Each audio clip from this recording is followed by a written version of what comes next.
as long as we can look back, it's thrown in its lot with us. Marijuana has been associated with human camps as far back into the Paleolithic age as we can look.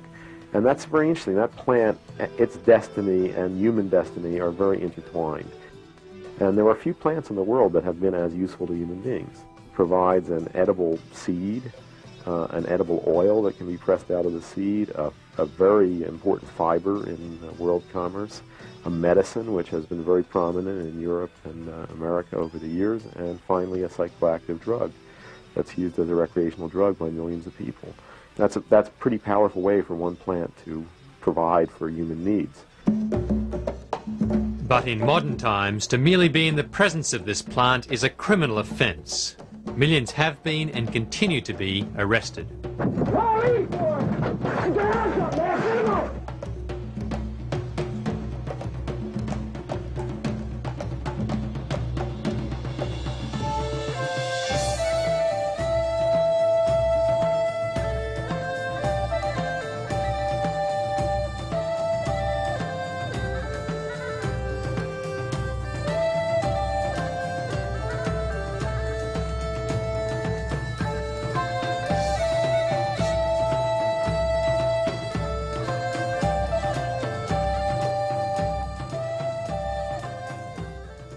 The longest and strongest fibre in the plant kingdom, cannabis sativa, commonly called hemp, has been essential to world commerce for thousands of years.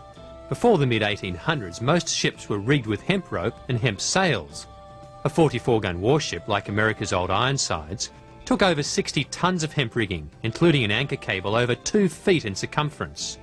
Also, the oakum that sealed the ship's boards and the sailors' clothing were made of hemp, as were the uniforms of soldiers and flags. The wagons of pioneer days were covered in hemp canvas. In fact, the word canvas comes from the word cannabis, which is found in ancient Sumerian and Babylonian languages 6,000 years ago. America's founding fathers, including George Washington, were keen growers of hemp, and Thomas Jefferson was probably the first hemp activist. Realising hemp's value to the prosperity and defence of the nation, he encouraged farmers to grow hemp instead of tobacco. Today's activists rally in the thousands at annual hemp harvest festivals throughout the Western world.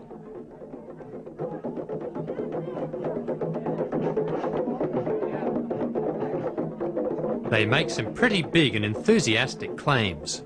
Hemp could totally replace trees as far as making paper, all paper, from fine stationery to press board, build houses from it. We could stop cutting down trees the day hemp's made legal for paper. It can replace all petroleum as far as fuel, electricity, nuclear energy. How about a hemp hooray? Hemp hemp! Hemp hemp! Hemp hemp!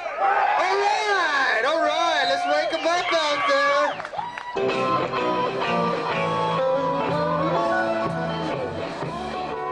Of course, it's possible that some of these activists might have an ulterior motive, but nevertheless their claims warrant further investigation.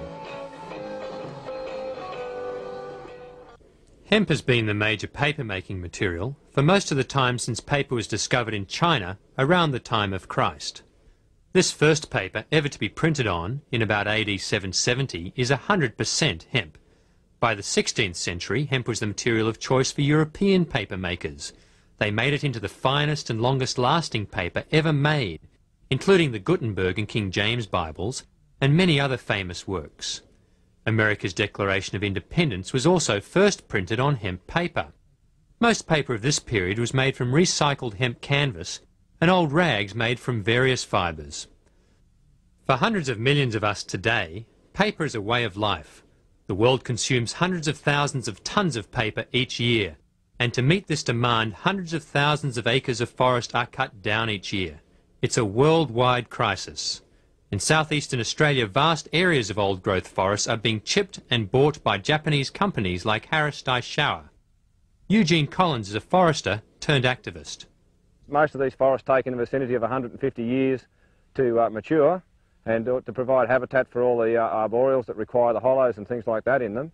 This operation will be operating on about somewhere between 40 and 80 years, which is about half of what it takes for these forests to regenerate to their full maturity. This is basically a resource grab by an industry that's in trouble. The whole operation is a biological disaster and should be stopped immediately. There's no need to be flattening these forests. We could be doing it with alternative fibres. Hemp and cannabis are just two of them. Mommy, Mommy, tell me about the trees. And tell me again about those fish that swam the seas. And why aren't they here for you and me? Why can't we live in harmony? They cut the trees down to the ground. They took the fish till there weren't any around. They said it was for you and me.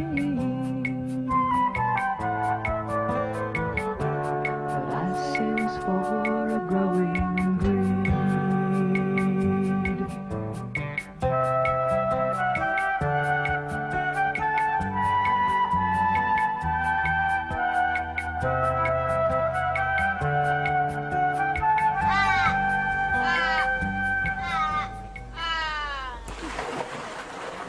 John Stall runs a hand paper making and printing business in Northern California. He has found that hemp stalks produce the best fine quality art paper. Wood pulp is used for paper making not because it's suitable, simply because it's cheap. And it's a byproduct of the whole logging industry. But the available cellulose is something like 30%. It's really not very good, and it has to be processed with all kinds of toxic chemicals. Since the invention of the wood paper process around the turn of the century, paper quality has deteriorated, and so has the environment. The water that comes out of the pulp plant, out of the pulp process, has large quantities of chemicals that are potentially toxic to marine organisms that live in the bay.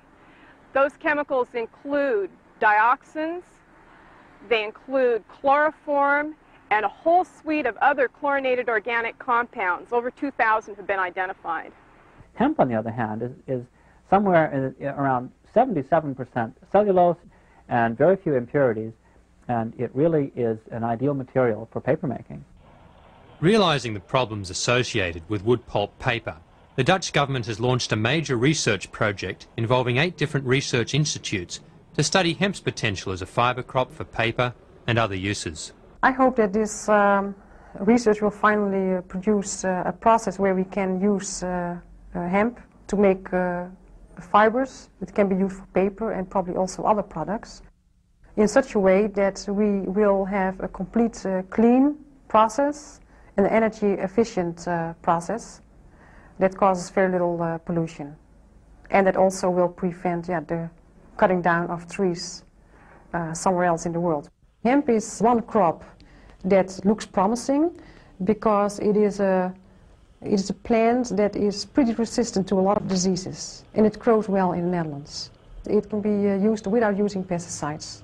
And it doesn't need very special requirements with respect to soil nutrients. It needs some fertilizer, but not that much. Normally, hemp grows the best in some warmer climates than the type of climate that we have in the Netherlands. But even in the Netherlands, hemp is growing pretty fast. The Dutch are proud of their perfect crop, 3 to 4 metres in height. Commercial hemp is also well established in France, where they have licensed farmers to grow strains that are almost drug-free. L'utilisation papotière avait réellement débuté. Cultivation for the purpose of papermaking really began around 1960. So now there are between 3,000 and 10,000 hectares. It is used to make special paper, and in particular cigarette paper. In order to make this kind of paper, you need textile fibers that are very resilient. Hemp is one of the few plants in the world that contains fibers of a very high quality. Et le chanvre est une des quelques plantes dans le monde qui comprennent des fibres de grande qualité. The United Kingdom licensed commercial hemp in 1993 and is already producing a variety of hemp products, including this fine writing paper. In Australia, the Tasmanian government has allowed this experimental non-drug strain crop at the instigation of Patsy Harmson. In Australia, we'd be very silly to let a crop like hemp go because it could solve a lot of our problems. One of our major problems is soil degradation, and just like in the old days when hemp was used to repair land after soil erosion, it could just as easily be used these days for repairing our own soil. It's a natural weed suppressant because of the way it grows. It grows on these tall, skinny stalks for good fibre, just with a thick canopy of leaves up above, and that just prevents anything underneath from being able to grow. The other beautiful thing about hemp is its long taproot, and the taproot binds the soil together. The nutrients in the hemp plant are concentrated in both the roots and the leaves and the flower head, and because if you're growing it for fibre, you're only removing the stalk, the roots stay in the ground and the leaves and the flower heads are returned to the soil, which means that you're returning most of your nutrients. You're only removing cellulose and water if you're growing it for paper or textiles. Here in Australia, we're virtually giving away our native forests at a price of, say, $70 to $80 a tonne. Hemp, on the other hand, could be a wonderful replacement and would fetch $400 at least a tonne. Jim Young is one of the few voices in the US paper industry calling for change. He's the executive editor of Pulp and Paper magazine. North America obviously has been blessed with an abundance of wood fiber, but the situation is changing now. We're coming to the end of the line on the virgin timber, and it's time to look at other sources of fiber to be used in the pulp and paper process here. And hemp is certainly one that should be considered for that use in future operations of our pulp and paper mills. The federal government has recognized the need for finding alternatives to wood pulp because we're running out of trees. Way back in 1916, they published Bulletin 404 from the United States Department of Agriculture suggesting hemp as an alternative for wood pulp. They discovered that an acre of hemp would yield 4 times as much pulp as a wood fiber on a sustained yield basis. Not only that, the hemp can be grown anywhere. It grows like a weed, so that you could very easily supply the pulp mills with hemp and save the few trees that do remain to us for timber. The textile industry is also experiencing a resurgence of interest in hemp. The beauty of the hemp fibre is that it could be many things depending on its method of cultivation and the method of processing. These can range from coarse hessians, industrial fabrics such as carpet backings, to the finest linens. With special steam treatment, the fibre can fibrillate and produce a cloth of a silky consistency, which is indistinguishable from natural silk. It's limited only by your imagination and the technology that's been developed over hundreds of years. The fabrics that we're producing at the moment utilises either pure hemp or a blend of hemp and cotton. The jacket, for instance, that I'm wearing at the moment, 100% 11-ounce hemp linen. It has all the characteristics and appeal of a natural linen. Hey, you children of the land, don't be fooled by the ball and the wires. It will cause sorrow and woe for our people and our land.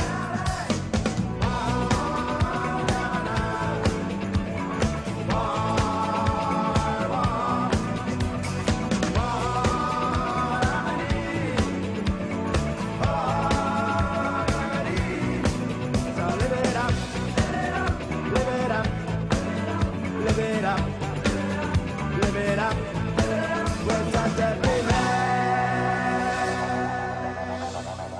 Hemp is undoubtedly the most durable of the natural fibres. The original Levi jeans were made from recycled sailcloth, which was made from hemp fibre, and it proved its worth under the most trying of conditions.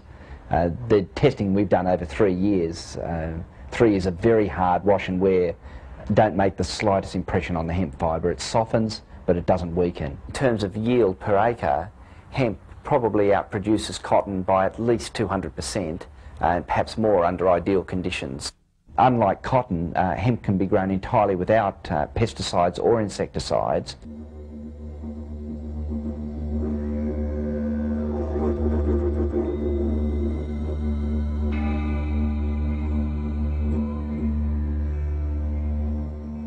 The cotton industry is basically a chemical industry. It's highly dependent on the use of pesticides at all stages of production, right from the drilling of the seed through to the harvesting.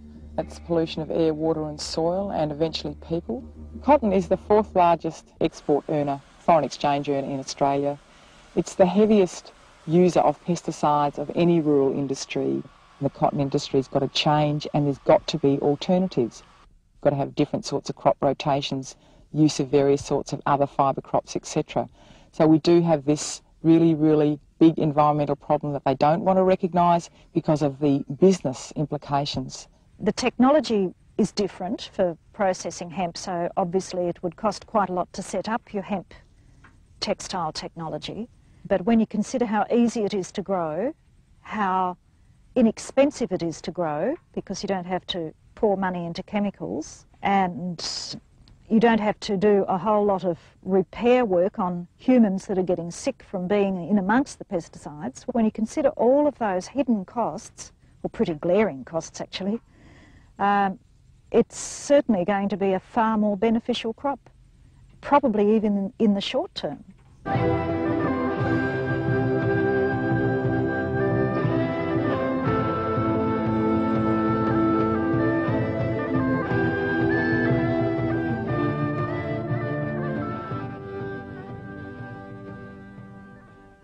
Prior to 1937, 70 to 90% of all rope, twine and cordage was made from hemp. Hemp's strong fibres can also be utilised in hundreds of composite products. Henry Ford used hemp and other natural fibres to make the body of this car in 1941. William Condy has a redwood lumber business in Oregon. In the face of dwindling redwood supplies, his company has taken some bold steps to solve the problem. We talk about advanced composites from annual fibers is the way to solve the forest crisis. Trees are fiber. That's what we cut them down for. You take a Douglas fir tree, the longest fiber was 3/4 of an inch. Well, here's hemp. And this stuff is like, instead of partials of an inch, this is like feet long. When you're making composites, there's a rule that says that if everything else is equal, the longer the fiber, the stronger the product. The truth of the matter is that hemp is a superior fiber to tree fiber in every way conceivable. What we created here is we created what's called medium density fiber board. In all of the major strength tests, hemp tested out to be 2 to 3 times stronger than the boards that were made out of tree fiber. We can actually make anything from a 2x4 to the body for a stealth jet bomber. George Tyson is also an innovative hemp researcher. The food industry is looking for a water-soluble, biodegradable materials that they will be able to make food containers with in the future, because their primary concern is to take away the materials that formerly found themselves going into landfills and making material that will fully biodegrade or recycle. We certainly believe we could package hamburgers. The trays may look something like this. If these products were tossed out or ground up and spread on the landscape, they would be nature's fertilizers. There would be no toxic effect. This could lead to fast food places serving you the food in a container of a flavor of your choice, strawberry, mint, or chocolate, and then you eat the container as your dessert. We envision hemp as being a complete new wave of the Industrial Revolution, that there'll be a complete new industry that will come out of this. Actually, there'll be thousands of products that can be derived from this fiber and from the oils of the seed.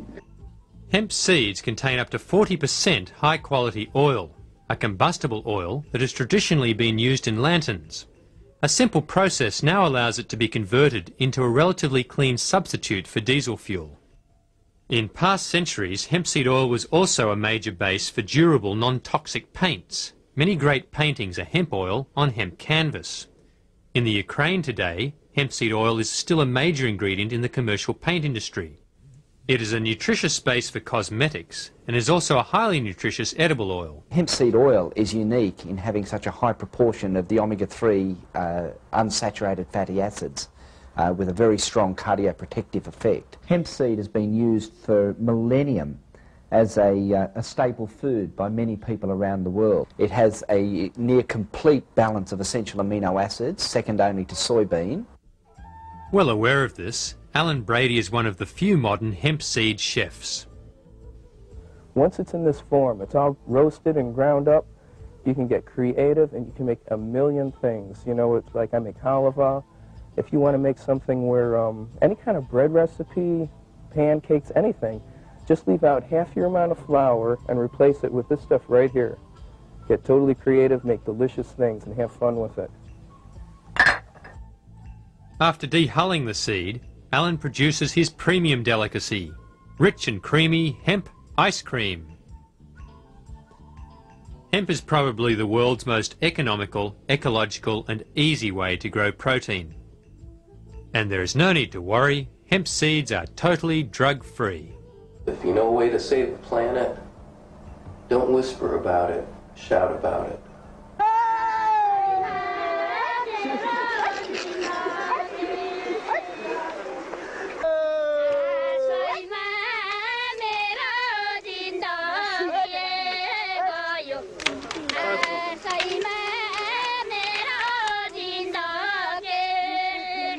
We are hemp revolutionaries, and to present ourselves directly as a hemp revolutionary, it is quite difficult here. Hemp's prohibition in Nepal led to a massive police eradication campaign in the early 90s. But now, only 2 years later, the Valley of Tarakola is unified to defend its traditional hemp industries, primarily rope and seeds.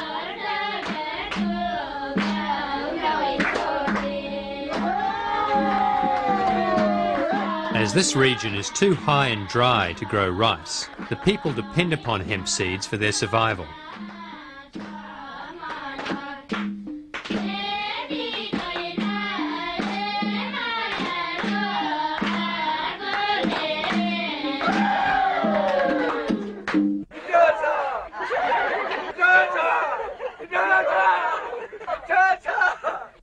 Since 1992, the Human Union movement is developing a commercial hemp paper, textile and oil industry, a chemical-free industry providing much-needed employment and income.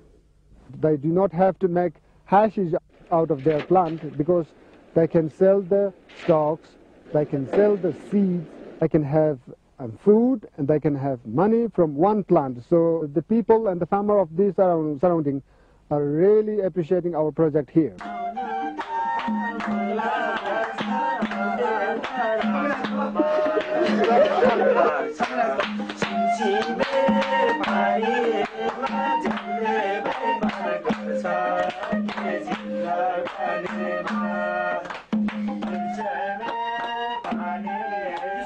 This valley has an abundance of hemp and enthusiastic labour. Tarakola's budding hemp industry is potentially a model for sustainable economic prosperity throughout the developing world.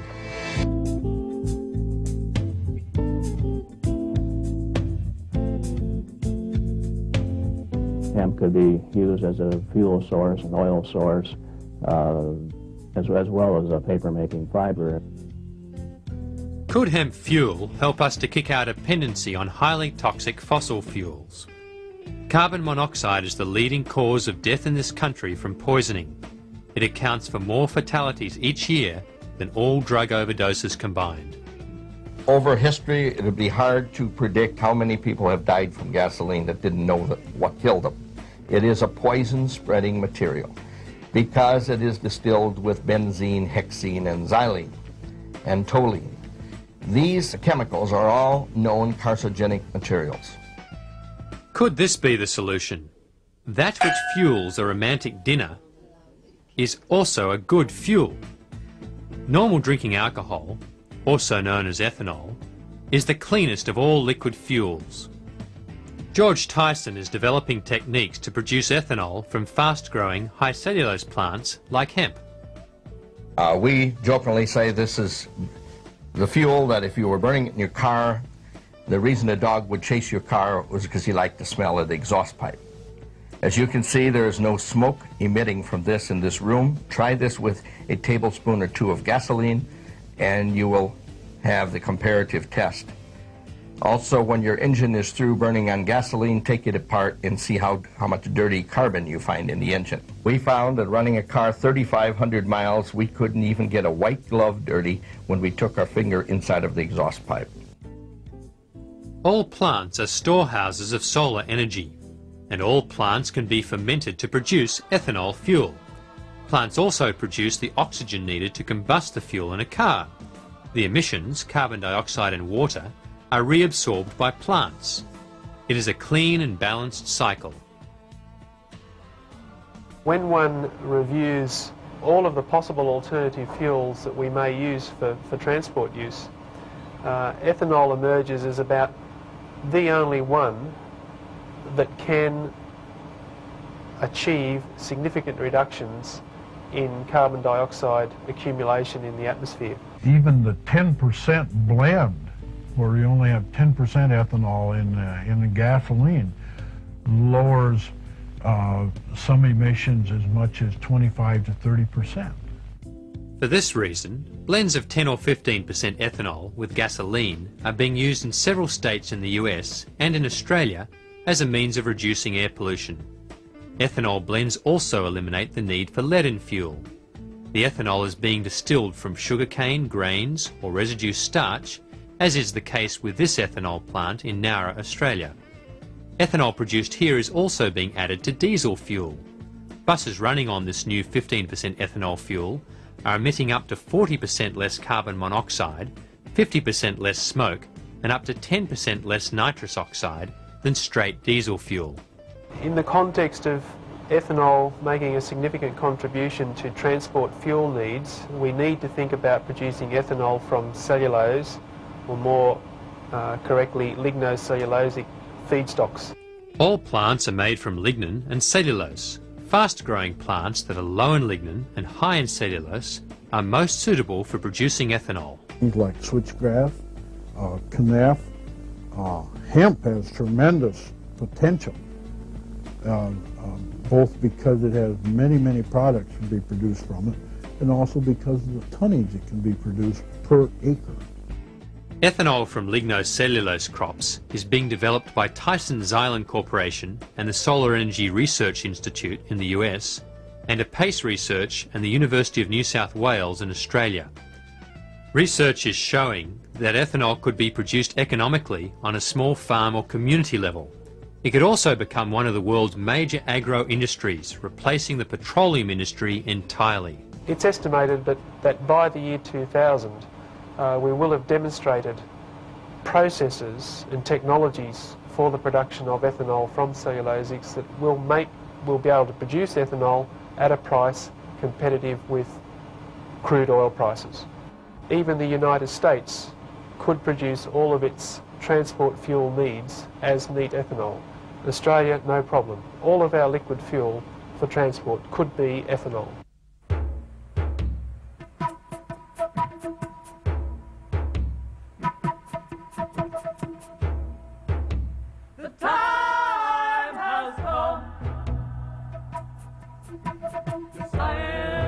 Technology are complete. Your art and culture have reached a peak. Now work with my energy. Work with my energy. Work with my energy. These days, the hemp plant is most commonly associated with the drug marijuana found in its flowers and leaves. Historically, however, marijuana has been much more than a recreational drug. The father of Chinese medicine, Emperor Shen Nung, included marijuana in his pharmacopoeia almost 5,000 years ago. Recently, marijuana was found in a 1,600-year-old skeleton of a woman giving birth near Jerusalem. Medical literature of the time indicates that marijuana had the power to increase the force of uterine contractions and to provide a significant reduction of labour pain. References to marijuana are also recorded in Egyptian, Assyrian, Greek and Roman writing from the same era. On the Indian subcontinent, marijuana is found in many preparations in ancient Ayurvedic medicine and is still widely used today. In the last century, marijuana was mainly used in tincture form as a treatment for migraine headaches, for menstrual cramps, for nervous anxiety, as a sedative. Dr. Lester Grinspoon is the world's foremost researcher and author on medical marijuana. Now, the modern uses of cannabis are quite striking.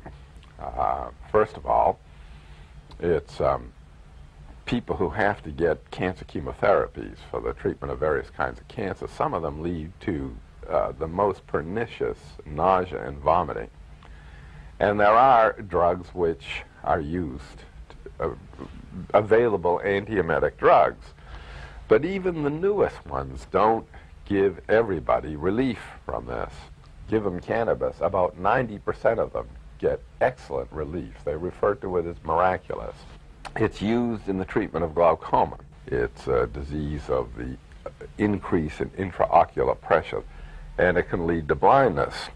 Well, there are drugs to treat this, but those drugs have a lot of problems with them. My condition is glaucoma, and after a year of trying the conventional medications, which are very serious, some of them are actually based on nerve gas, and my body did not respond well to them, a doctor decided to uphold his Hippocratic oath instead of the hypocritical law and tell me that if I didn't start using marijuana, I would go blind. It's been demonstrated that the cannabis has a remarkable capacity to lower intraocular pressure. And there are people now who believe that they have saved their eyesight by using cannabis. As long as I use marijuana in any way, such as eating it or smoking it, either way, my pressures remain perfectly normal, as if I don't have the disease at all. It's a total deterrent for me. Cannabis has also been proven to be of therapeutic value in the treatment of AIDS, multiple sclerosis, paraplegia and quadriplegia, asthma, epilepsy, pain relief, and other ailments. It has also been used as a topical antibiotic and analgesic. Dr. Andrew Weil was the first and about the only independent researcher to ever get permission to study marijuana. He carried out his lab experiments at Harvard University Medical School in 1968. He is also a well-known author.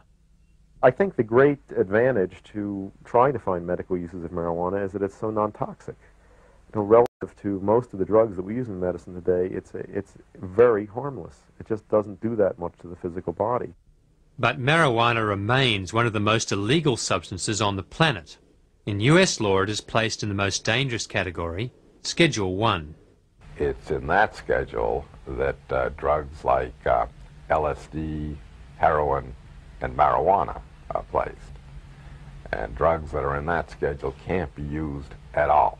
They're completely off limits. Can't even do any clinical research. For the last 19 years, all efforts to pry cannabis out of Schedule 1 and just move it to Schedule 2 have failed. In 1972, the US Drug Enforcement Administration's senior judge, Judge Francis Young, commenced hearings on marijuana. He came up with a 60-odd page opinion saying marijuana is probably the safest drug in the pharmacopoeia, and it certainly has medical utility, and it should be moved to Schedule 2. It's quite extraordinary just how steadfast the U.S. government has been in not allowing this to be used as a medicine. My hunch is that there's some kind of fear that if we use it as a medicine, the camel will get its nose under the tent, and heavens only knows what might happen. As Judge Francis Young said, it's unreasonable, arbitrary, and capricious, and I add immoral to that list.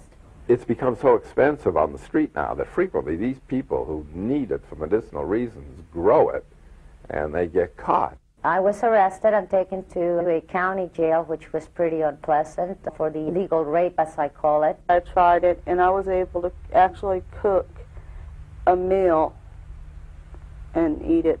And ever since then, we smoked it for 2 years, and then that's when we got arrested. 12 agents from the local vice squad played Miami Vice, shattered their front door, put guns to their heads, drugged them off to jail. I didn't have no shoes because they didn't let me, put my shoes on. So I went to jail barefooted. That was my worst nightmare that I've ever had.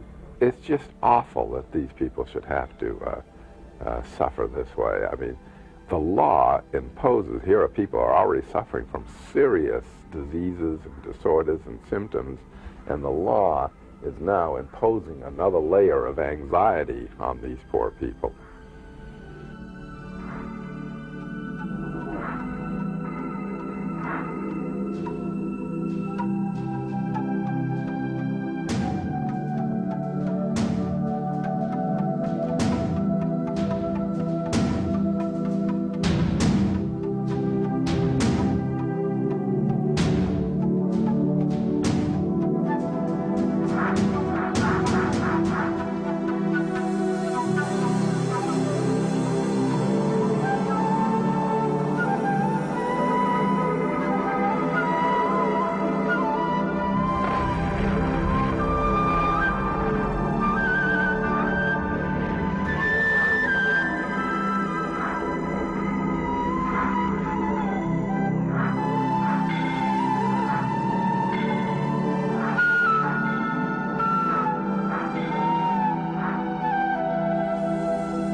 The American pharmaceutical establishment and government have been very reluctant to allow people to use marijuana for these purposes, because to do so would be to admit that it had positive uses. And one of the fictions that has to be maintained in the war against this evil plant is that it has no redeeming qualities. And if you established a therapeutic use for it, that would be a redeeming quality. So instead, the government wants people to use synthetic THC or analogs of THC. In my experience, those substances are more toxic and often do not have as good effects as marijuana itself. THC, or tetrahydrocannabinol, is the active ingredient in marijuana. Ironically, synthetic THC, marketed as Marinol, is legally available for medical use. Doctors, pharmacists, pharmaceutical companies are very threatened by the idea of people having direct access to substances that really work. And so there is a lot of effort to scare people away from natural medicines by telling them that they're dangerous, that things out of nature are more dangerous for you than the products of pharmaceutical companies. And I think that is not a good thing to tell people. In my experience, natural medicines are much, much safer than synthetic and refined ones. This realization is spreading. In 1991, Dennis Perron launched a San Francisco citywide referendum for medical marijuana. Proposition P won by a landslide. This preceded similar victories in several other US cities and the California statewide initiative of 1996. Now, in downtown San Francisco, the Brownie Mary Rathbun building is home to the Cannabis Buyers Club that serves marijuana to 10,000 patients. Attempts by the federal DEA to close down the building and arrest Perron and his staff have been firmly blocked by the San Francisco city authorities. 2 million people are infected with the HIV virus. 500,000 people get cancer every year. These people are our brothers and our sisters, our relatives, our aunts and uncles, people we love. I don't think that any of these people, any of these relatives would stand in the way of their brothers and sisters getting a medicine that would help them. Unfortunately, modern usage of the hemp plant centers around only one of its many uses, its ability to alter consciousness. Like the other uses, this is also not a recent phenomenon. The oldest domesticated plants are the drug plants. We have historical evidence that they were domesticated by people before food crops. In various cultures throughout history, marijuana has been used, valued, because it was a doorway to other states of consciousness. It's a blessed plant. It's a blessed plant. It can give you a little happiness.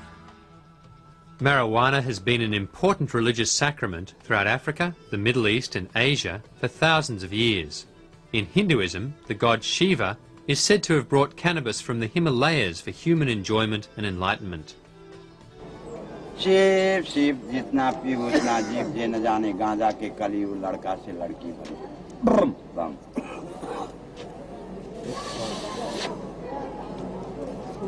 Why then is marijuana use so controversial in Western culture? Marijuana cultivation and use in Europe probably was mainly as a fiber plant and food plant. And it's very possible that many people who grew it for fiber and for seeds did not know of its use as a psychoactive drug. Terence McKenna is a leading researcher and author on the traditional uses of psychoactive plants. The absence of a straightforward hallucinogen or psychedelic in the flora of Europe has given Western man a kind of particular horror of the kind of boundary dissolving experiences that attend these plants. Another factor is the Christian church. The reliance of magical folk practitioners on plants was consistently suppressed by the church. So we have evolved our peculiarly alienated form of science and social polity completely in the absence of any connection back into the magical side of nature that Celtic and earlier peoples were very concerned to cultivate. So this, I think, is the source of our particularly destructive relationship to the earth and our particularly alienated state of social relationships among ourselves. Only 100 years has Western humanity and civilization actually grappled with the dilemmas which these substances pose. So we're at the beginning of making an adjustment which many traditional societies made a comfortable accommodation to millennia ago. Our beginning to make an adjustment has been a rough one. Our nation has zero tolerance for casual drug use. When I was in England, I experimented with marijuana a time or two, and I didn't like it, and didn't inhale, and never tried it again. If you do drugs, you will be caught. And when you're caught, you will be punished. One of the major concerns is drug use among young people.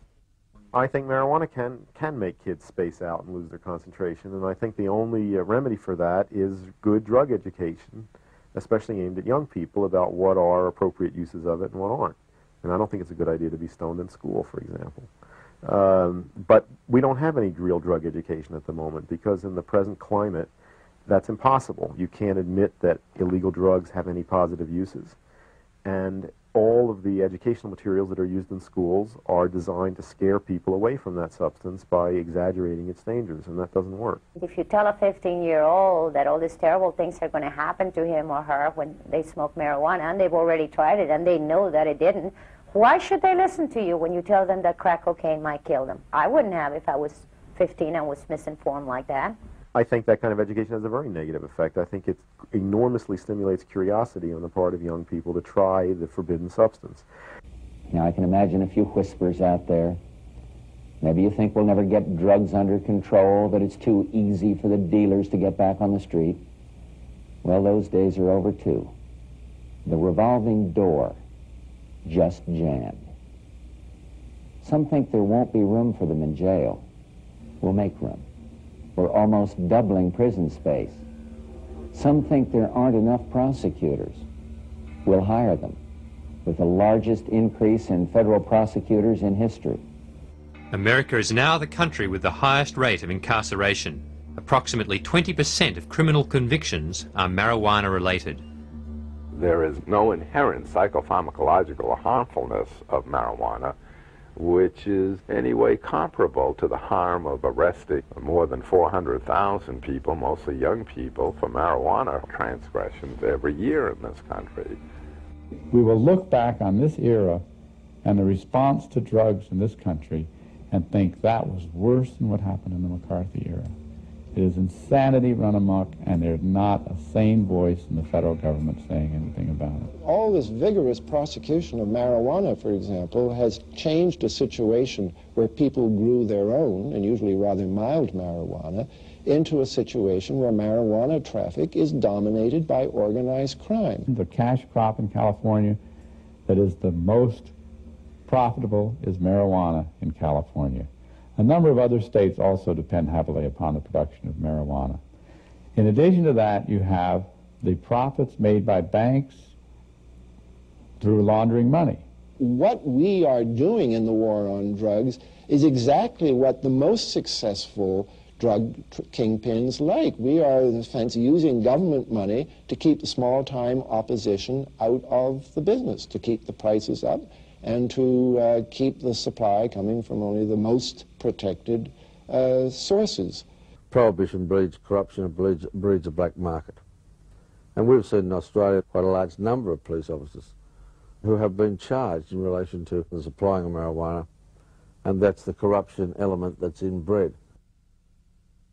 Lawrence McKinney holds the patent for extracting natural THC from marijuana plants for medical use, but the war on drugs has prevented him from using his patent. The major advantages of the drug war to the Justice Department is that the RICO statutes allow them to confiscate and sell anything they can find that's connected to any person who has any large amounts of marijuana. And the result has been such amount of money, over $1 billion last year, that these drug laws are simply phenomenally profitable to the Justice Department.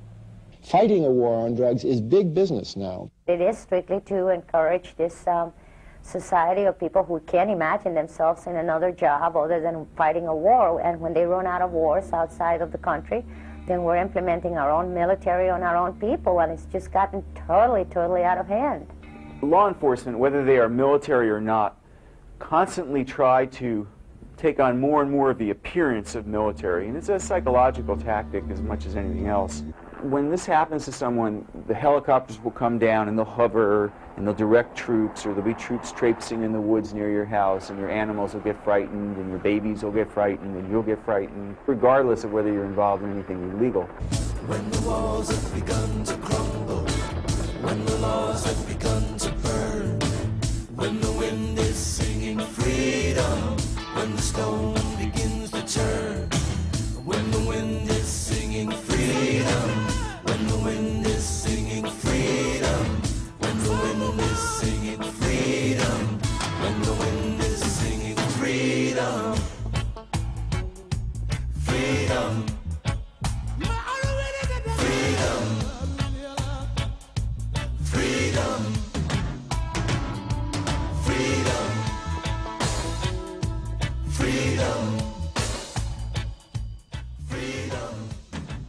You have vast amounts of money internationally spent to force other countries to go after their marijuana. Nepal was one of the last countries in the world that had a controlled marijuana marketplace, you might say, that was well controlled by the government. Now, because of the pressure from the United States, they made it illegal. With marijuana suddenly illegal, the trafficking was taken over by criminals.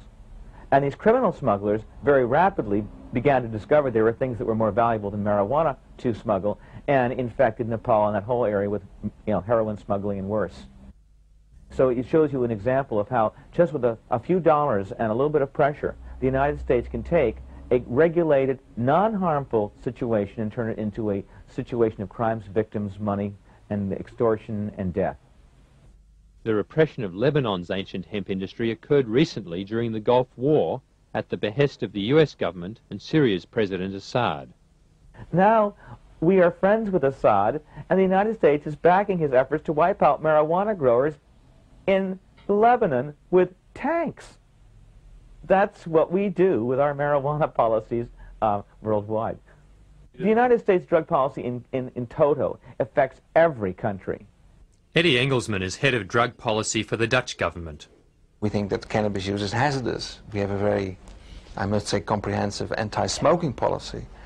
But does this harm or this risk of getting any harm justify such draconic measures? We think no. At least our policy shouldn't do more harm than such a drug would do.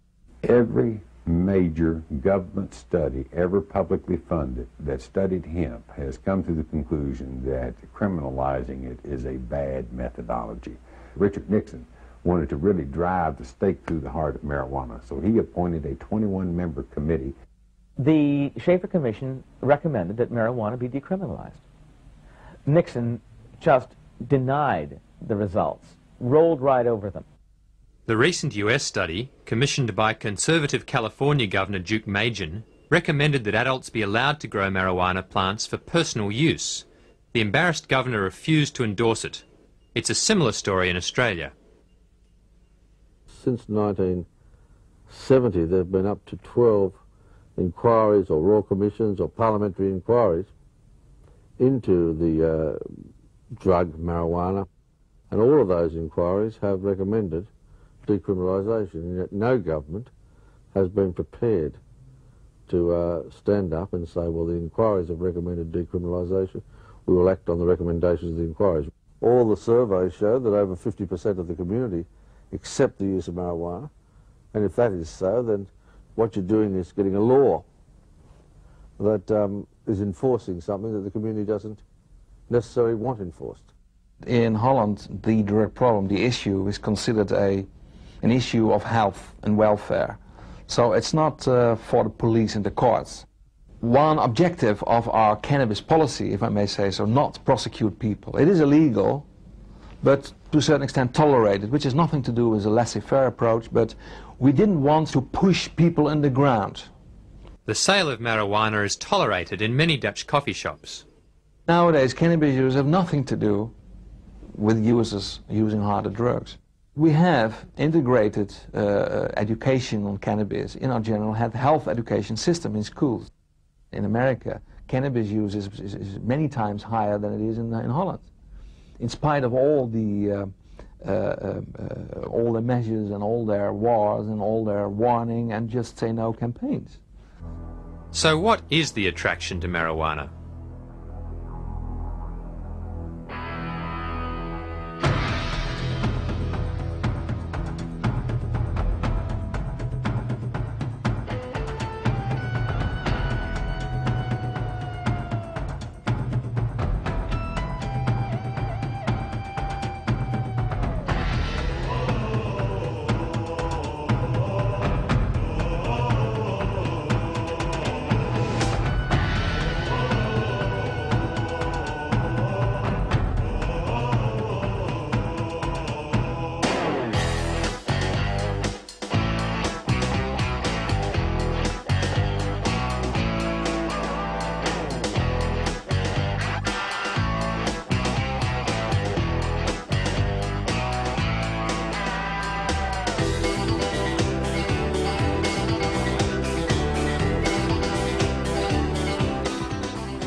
It does carry a fantasy-inducing, thought-catalyzing quality. It allows the mind to rove and scan in a much more expansive domain of information than is normally the case. I mean, if you don't smoke cannabis, you may spend your evening balancing your check account. If you do smoke cannabis, you may spend your evening contemplating the causes of the Greek Renaissance. It's a perceptual enhancer. It's like a child seeing something for the first time. There's a little bit of that excitement about the visual world. It enhances the appreciation of music and the graphic arts. I have met many people who I think have experienced increase in imagination and creativity from experimenting with marijuana, who have discovered themselves as physical, sensual, sexual beings on marijuana who otherwise had not developed that part of themselves. They find that it's useful in gaining perspective and insight in their lives. Marijuana creates a receptive, suggestible state which could facilitate certain kinds of therapy. It often increases people's access to their own unconscious, to the images that they have in their mind, to their dreams, to feelings which they otherwise might not be aware of. So I think it could be in the right hands an aid to therapy. Not everybody is capable of using cannabis in this way, but it can be used in this way by people who make an effort to learn to use it in this way. Obviously, Western society fails to offer guidance on how to use marijuana beneficially. I've seen many people who use marijuana addictively, many people who use it all the time, and I think get very little effect out of it. I see people who smoke it and get groggy and doped out. The real problem is that people do too much. They don't understand that the best way to do cannabis is approximately once a week. The desire to have altered states of consciousness is basically healthy and normal. It can have bad expressions, and I think in our culture where there's no recognition of that desire and we don't teach young people how to satisfy it in healthy ways, it's obvious that we're going to see a lot of negative expressions of it. More money has been spent trying to find something wrong with cannabis than any other vegetable material in human history. And what they've come up with is so pathetically thin that I am confident that it amounts to a clean bill of health for this stuff. US government health authorities estimate that there are about 350,000 deaths per year caused by tobacco and around 125,000 from alcohol. This does not include alcohol's involvement in 50% of all road fatalities and 65% of all murders. There are 14 to 27,000 deaths from legal medicines, and over 1,000 of these have been recorded as overdoses of aspirin. There are around 5,000 deaths from illegal drugs, while ailments related to caffeine kill up to 10,000 people per year. But there have been no deaths attributed to marijuana. Cannabis is not a health problem. The problem is that it promotes social values and attitudes which are unwelcome in capitalist market-based society. It's just that simple. A drug like coffee, with a horrendous health profile compared to cannabis, is completely welcomed into the marketplace and the home and the lifestyle of modern people. This is simply that we value certain states of mind and we fear and suspect others. And this is based entirely on value systems that are inculcated from above. Clearly, the discussion as to how society should deal with marijuana is likely to continue for some time. But is marijuana the reason hemp is no longer the major industry it once was? After all, the industrial-grade hemp crop is virtually free of THC. Hemp historian Gatewood Galbraith speaks from his home state of Kentucky.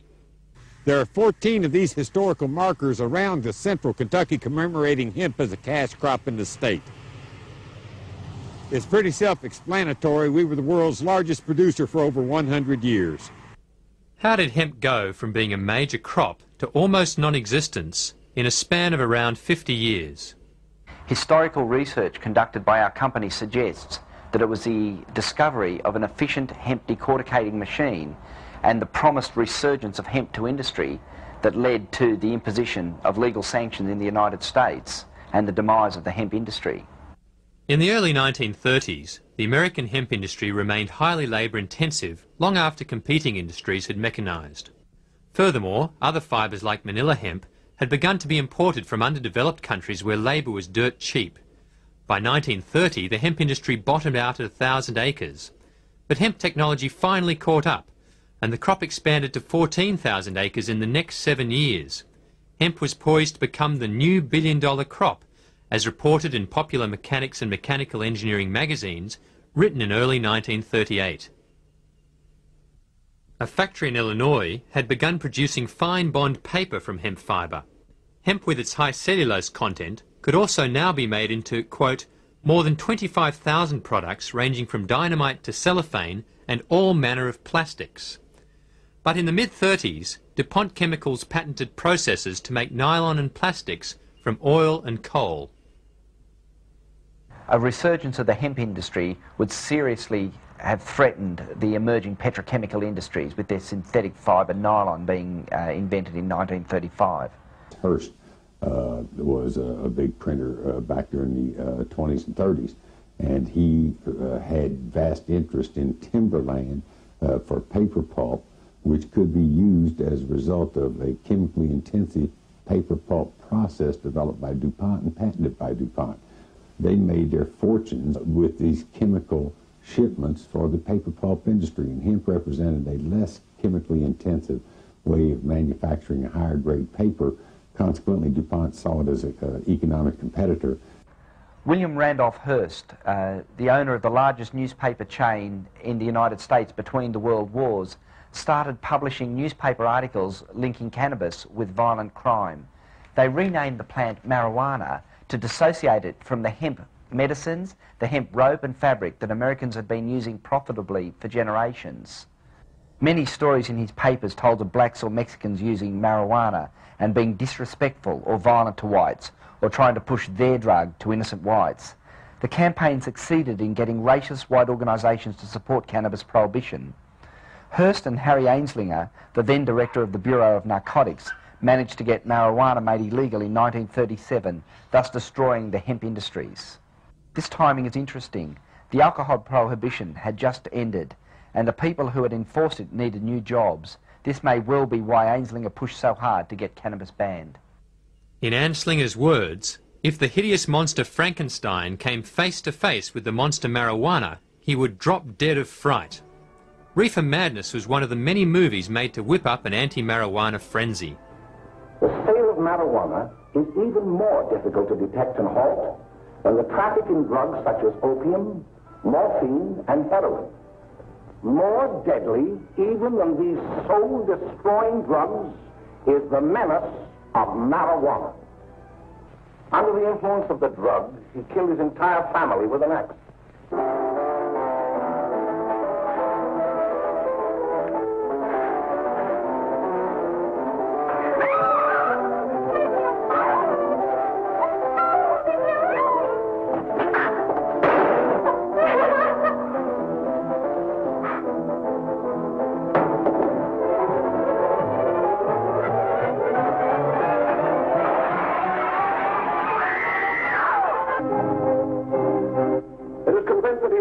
Incurably insane, a condition caused by the drug marijuana to which he was addicted. It is recommended, Your Honor, that the defendant be placed in an institution for the criminally insane for the rest of his natural life. The prohibitionist mentality was abhorred by our founding fathers and by Lincoln and by every other great leader in America. They never had the power to prohibit, but they soon gave themselves the power to tax. The laws which outlawed marijuana were not prohibitive criminal statutes. They were tax acts. The 1937 Marijuana Tax Act, where an ounce of marijuana was taxed at $200. It was selling on streets for $1. At that time, congressmen voting on this piece of legislation were not aware that marijuana was hemp, cannabis hemp, that that country had been using profitably for centuries. The hemp prohibition was initiated by American petrochemical companies in the 1930s to destroy the economic potential of hemp. It has nothing to do with the chemical effects of cannabis drugs or their perceived danger. It's a blatant case of industrial espionage to remove competition from evolving petrochemical substitutes for superior natural fibres. This was why the prohibition was brought in 1938, and this is why the prohibition is maintained. Despite hemp being a major fibre crop in America and the world last century, mention of hemp has been erased from museums and textbooks.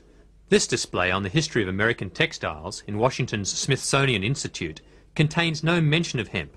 When asked why, museum curator Arkido replied, "Children don't need to know about hemp anymore, it confuses them." Similarly, in the National Textile Museum, there is no mention of hemp, either on display or in the library catalogue.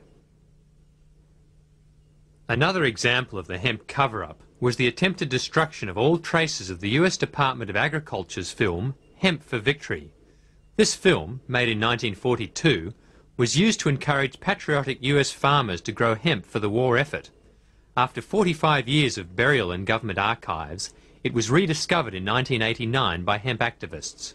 In 1942, 14,000 acres of fiber hemp were harvested in the United States. The goal for 1943 is 300,000 acres. Thus, hemp, Cannabis sativa, the old standby cordage fiber, is staging a strong comeback. American hemp will go on duty again. Hemp for mooring ships, hemp for tow lines, hemp for tackle and gear, hemp for countless naval uses, both on ship and shore. Hemp for victory. Straight after the war, however, the government once again abolished the hemp industry and eventually criminalised the plant. 100 years ago, the farmer produced all of the fiber, all of the medicine, all of the fuel, and all of the food that this society consumed. That's what farming is you raise those four basic categories, fiber, food, medicine, and fuel, and you sell them in the cities. They're the basic necessities of life. The money flows out of the cities back to the landowner and to the producer, where land is the means of production of wealth. It's been that way for thousands of years. Today, 100 years later, the farmer doesn't produce any fiber. If they do, it's cotton, which accounts for 50% of the pesticides and herbicides used in the agricultural sector. The farmer doesn't raise any medicine. It's all been monopolized by the pharmaceutical companies. The farmer doesn't raise any fuel. It's all been monopolized by the petrochemical companies. And if you go into a grocery store and look at the ingredients on the package, you'll find out how rapidly the farmer is being displaced from their heritage of food production. It's all been taken over by the synthetic manufacturers who, in producing these synthetic products, create the toxic waste and the hazardous byproducts with which we're having such a tough time dealing. And not only that, it concentrates wealth in the hands of fewer and fewer people all the time, because the means of production of wealth is no longer the land. It is now the factories and the shareholders and the people who own the controlling interest in those corporations.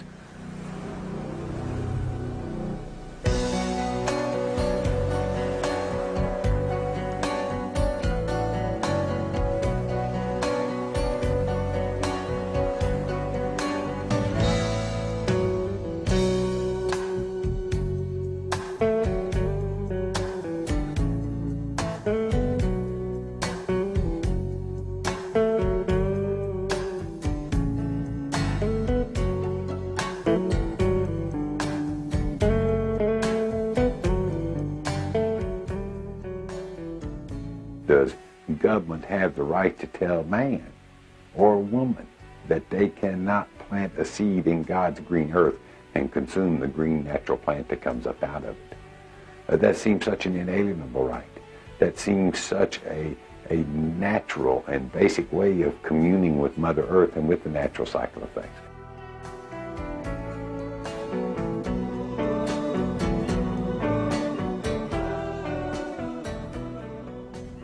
It really is only a matter of time before hemp returns to Australian industry and commerce. A lot of preliminary work has been done. We have literally thousands of hectares ready to be turned over to hemp cultivation. Factories to handle the downstream processing of the fibres are ready and waiting. The industry can develop very quickly once these foolish bureaucratic limitations are removed. It is just such a simple and benign solution, and if we don't do it, I think we're going to lose just about everything that we hold dear. Hemp could be and will be the greatest economic engine that we have seen probably in the history of the human race. From deep within the earth, a voice is calling. The synthetic age is surely falling. Stop running from the gifts that are here for you. Stop running down your self-destructive way. It's time to turn and usher in the new. It's the dawn of the natural cycle, and it's here to stay. It's the dawn of the natural cycle, and it's here to stay.